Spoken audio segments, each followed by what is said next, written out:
Hello and thanks for joining me. I'm back chipping away at the 40 Waterfall Challenge. Today I'm visiting Bucquet Canyon Falls.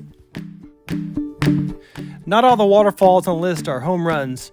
As a matter of fact, this 30-foot waterfall is a bona fide dud. But it's on the list, so it has to be visited. But I have a surprise. At the end of the video, after we visit the last rated waterfall on the list, I will be reviewing my top 10 favorite falls to date. It's partially my fault, since I visited it in its off-season. It wasn't ready for showtime. I've seen some photos on the internet, and after a good hard rain, it's quite an impressive waterfall. Sometimes a visit is not always about the waterfall. It's about journeying to a place that I would never have otherwise visited.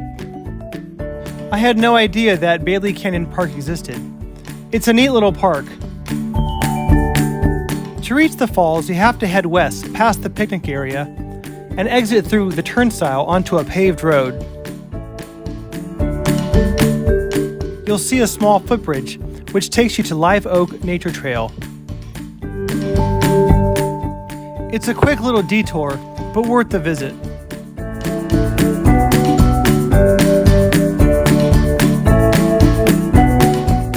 I read an article about a guy that was attacked by not one but two bears in this very area.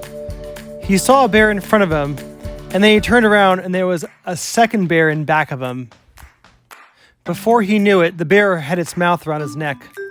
He was eventually able to escape with minor injuries. Continue north into the canyon, and you'll eventually come to a sign junction. You'll need a bear left heading up the canyon for another quarter mile. Making a right will take you to Jones Peak. If you continue up the mountain, at around the 2-mile mark, you'll reach what's called George's Cabin. They are some pretty interesting looking cabin ruins. There's sort of a funny plaque at the site, and only people who get the reference will really appreciate it.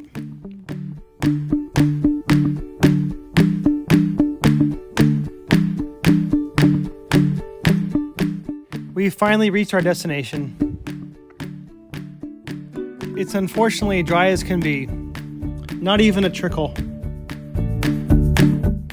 Here's a couple images I found online of what it looks like when there's water.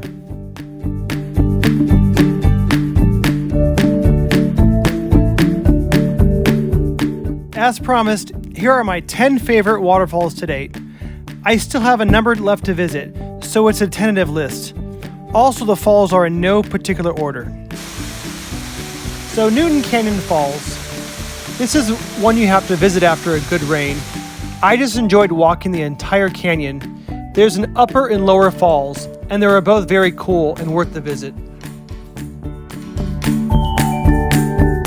Next is Cooper Canyon Falls. This one was just perfect.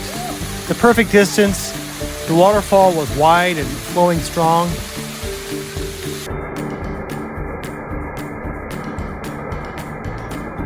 Next is Rose Valley Falls.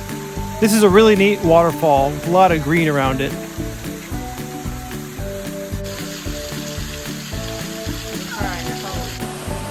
Etiwanda Falls was a pleasant little surprise. I really enjoyed this one.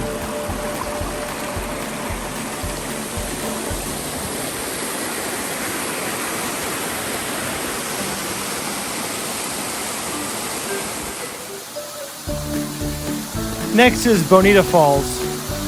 Oh, Bonita, I forgive you for all the trash and graffiti since you are so wonderful.